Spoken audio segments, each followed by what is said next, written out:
This is the future.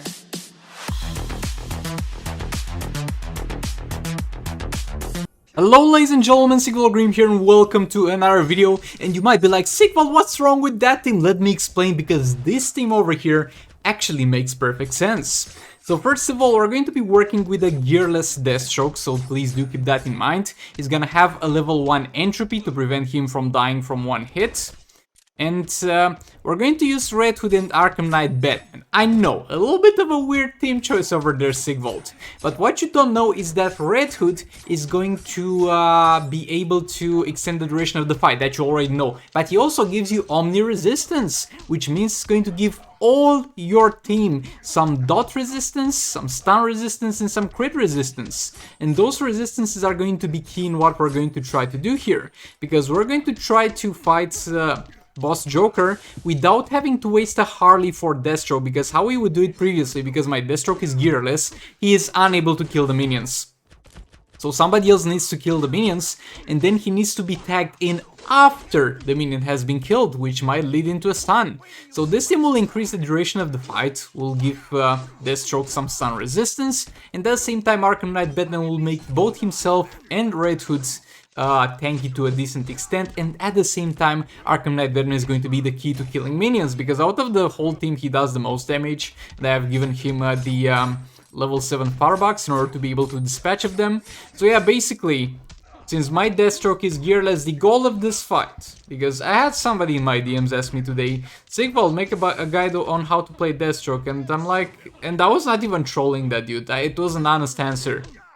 Try not to die and do as many special 2s as possible. That's the name of the game today, that's what we're trying to do, that's what we're aiming to do. We're not gonna try to jump over the special 1, because we can't. I mean, you can jump, but the jump doesn't avoid the special 1, because it was not programmed properly for some reason. So we're going to have to take everything to the face when it comes to special 1s. Another special 2 in there. Backing off. It's gonna use the special 1 again. And we're going to tag out. I think that I could have done in this mistake could have led to me dying if my Deathstroke got stunned on tagging. Since my Deathstroke was damaged by Joker just previous to him getting... to Joker getting tagged out, now he's in a damaged state. So in a damaged state he's going to be far more vulnerable, so I should have used something to heal on the minion, I guess. But yeah, we just got healed all the way back to full. Also, I should have tagged in Deathstroke when the Joker was stunned at the start. Again, a little bit of a mistake. But at the end of the day, as I said, literally nothing matters in this fight, because we deal no damage except for the special 2. The only things that matters is that our special 2s are going to land. That's literally the only thing that matters here. Okay, this 2 is gonna be dispatched here in a second. Joker got stunned again. And Deathstroke in there, I'm not doing that mistake twice. We don't care about losing any buffs here. Okay, now we're in a little bit of a situation, and he died. He died, fat rip. But as far as I'm aware, we got most, if not all, of the special 2s out of the way. And yeah, look, well, when it comes to fighting a boss, that's Boss Joker, which is one of the most dangerous bosses in Soul Raids. The fact that we survived with a gearless Deathstroke all the way until this point is gonna be an achievement in my book. Yeah, that's the first fight of this video. 171 mil, that's decent. We're going to use Skinflint Sakoman. Skinflint Sakoman is going to maybe suffer from not being used first, so comparing him again to Deathstroke in this video wouldn't be fair, because Deathstroke did a decent amount of percentage the health damage, and now Joker's health is lower. So it might get to the point where King is no longer hitting the damage cap and is hitting below it, and that will reduce his special 3 percentage damage, but that's gonna be very easy to see. We're going to look at the first time we use our special 3 and see how much damage that deals. That's dealt 31 mil percentage damage. That was the percentage damage. If it's gonna be 31 mil again on the next special 3, then he was not impacted in any way, shape or form by him being used after Deathstroke. And we'll see how that goes. Kind of a lot of special 2s used there, to be honest. A little bit of a waste of energy. You should have saved for a special 3. Nevertheless, King in there, backing off a bit. Special 2. And we're actually at super move already. Okay, we're gonna back off from that. And since I'm trying to build combo, I think I'm going to go straight for super move here. There we go. And re-engaging there, and let's see if Deathstroke in there. Yeah, the damage is below the damage cap at this point. So the fact that he was not used first did hinder his damage a bit. But nevertheless, if he would have been used first, then he would have hindered damage of Deathstroke, so at the end of the day it would have been the same thing. It doesn't really matter. A special 2 in there, getting him out of the battle. And boy, that gas was dangerously close. I mean, I've always said, if you kill the minion with a special 2, no matter how close he is to you, you'll not enter gas. But boy, that was close, and I think that's the closest that you can get. And that's good, because we didn't enter the gas, we didn't lose the buffs. That's what we're looking for here. Backing off a bit, tanking that. This dude is combo interruptible after 2 hits, but to be honest, it's kind of unreliable to the point where I don't feel like it's worth doing. And yeah, that was a little bit of a mistake there. I believed I could do a special tree before he tagged out, or I was not very careful at that point. But yeah, again, straight in the face of the gas, but not getting hit by it, thankfully. Re-engage that combo. Special tree, let's go. We're going to back off a bit. Special 2, tank that. Make sure that doesn't hit you. That's the main thing. Don't let special 2 hit you, because then it's going to inflict a blind effect, and the blind effect is going to make you miss all your attacks, dealing no damage and leaving a lot of openings to be hit by him and killed. So if anything you should avoid is the blind on the special 2 of Joker. That's nightmare fuel on the damage dealer. Going to back off a bit, and we should have re-engaged there, but it's fine. We'll re-engage now into the last special tree of the fight. There we go. That's as far as King went. Now moving on to another fight, this is the next day, because obviously you can see that we have Red Hood available again. Okay, sorry for not streaming today, I was kind of busy, okay? We'll resume streaming tomorrow. Special one from Brainiac. And we're using Darkseid here, because we have a Brainiac available. And Brainiac usually goes with Manta, and by all means, that's what you should do. That is the proper play. Using your Brainiac with Manta or Raven and not using it with Darkseid. Except for the Joker fight, because Black Manta does terrible here. He's one of the most terrible damage dealers in the game when it comes to this fight. Because his whole thing is not losing the stacks against a certain enemy. Like the passive stacks, the increased damage. And he loses that as soon as he attacks another target that's not the same target. So every single time Joker will get tagged out, you have 2 options. Either lose the stacks and kill the minion with Manta, or lose the stacks by tagging another character to kill the minion and lose them until you kill it and you can safely tag against Joker. And you might even get stunned while tagging it against Joker. So Black Manta is literally unusable here. And it's not the situation like against boss Superman Rise of Krypton where I'm mad at it, because it doesn't require an artifact to bypass. It's just a fight where he sucks. And there's no artifact in the game as far as I'm aware that'll be able to fix it. Not even the Promethean Sword. That doesn't work, that doesn't keep Joker in the fight. The minion still gets tagged in, and even if it worked, you'd still deal no damage because the passive bonuses don't split, so if you don't have the Focus artifact equipped, like Manta's gonna suck.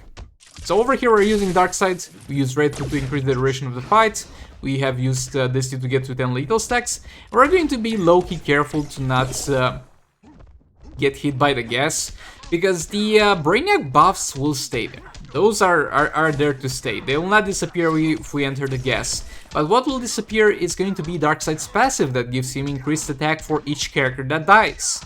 And while this is not a huge deal, because this is not at the level of, let's say, Last of Joker, where he gets a 50% more damage for each character that dies, Darkseid just gets a percentage of the characters that die attack. And that's usually is not that much. I mean, you can kind of try to compare the damage we do on the swipe right with Firebox in between characters dying. It's gonna be like somewhere around 5k more or something like that, or even 10k more, but in the grand scheme of things doesn't matter that much. But we'll be slightly careful towards it. We'll just be slightly careful towards it. And also, I don't think We did have another fight with Darkseid previously, but I was the recording of that against Joker, and we actually did more damage than this one, and that had a Just League Flash instead of Right Hood, so I guess that swipe right damage really matters. At the same time, we didn't get the best of starts in terms of the Brainiac stacking. Managed to block that, re-engage that combo. I like the fact that you can see how many stacks for characters that he's got himself. He's at 5 stacks now. You can see the dread building up. Oh boy. But yeah, that's pretty much it for Darkseid Fight as well. Just doing infinite combo with the power box and doing special 2s. Special 2s will deal slightly above 1 million. Our swipes will deal around 500k per hit, if it's a fast stack hit, obviously. Yeah, that was the Darkseid Fight over there. 45 mil, I'll take it. And now we're going to go into a Silver Banshee cleanup fight. As I said, Silver Banshee does just fine here. Silver Banshee is a character that, I mean, she's not underrated because everybody knows that she's in the top 6 teams. But boy, she a lot of times doesn't receive the praise that she is entitled to, just because she doesn't really pull in as much damage as the big boys. Like, she's on the damage level of the Just League team, and above the damage level of the Multiverse team. Other than that, all the top tier teams are going to do more damage than her, for the most part, in most scenarios. But something that she's really good at is being very damn versatile. I mean, this has kind of 2 sides. First of all, there's very few fights where she'll have a perfect situations. For a lot of teams, there's a lot of fights where they have a perfect scenario where they deal their most optimal damage. For Silver Banshee, there's very few scenarios where she has like the perfect scenario for optimal damage, but at the same time, in any fight she will do well because she's so versatile in terms of the fact that she works very well with the combo builder, but at the same time, if she needs to get down and dirty, she's gonna do it. She's gonna be able to do it because of that maxed out defense that she has on the gears. And in every single fight, so it happens where you struggle. We struggle against Boss Joker. We struggle against Raven with a lot of teams. We struggle against Collector vs Superman. She's one of the teams that works just fine there. And that's what I really appreciate about my girl Silver Banshee. And I just want to put more light onto that. Is she gonna deal tons of damage? Not really, but she's gonna deal a respectable amount of damage. Okay, jumping over that special 1. The problem is really power generation here, because she struggles with power generation a bit even when you have the ability to tag in and out, but when you take that away, she's gonna be quite slow generating power. Okay, she blocks there, sadly, and we are late on that special tree, and it's only on 1 disable, but not a huge loss because that special tree specifically didn't crit anyway, so nobody cares about that one. There we go, another special tree to end it all off. Just 20 mil, but that's because that much is the hell that he's got. We could have done more than 25 mil. And yeah, look. If anybody in the audience sees this reward and thinks to themselves, damn, that's a good reward, I would have been happy with it. Obviously disregarding the reforges, because I would have gotten those regardless. If anybody's happy with the character and the artifact that I got, let me know in the comments, because, boy, all I can say is that I'm happy for you, because there's very few things in life that are gonna be able to disappoint you. But yeah, all that being said, thanks so much for watching. Please do like, comment, subscribe, and share if you enjoyed the video. Dislike it if you disliked it, maybe hit that bell button. I'll see you all in the next one. Goodbye! This is the future.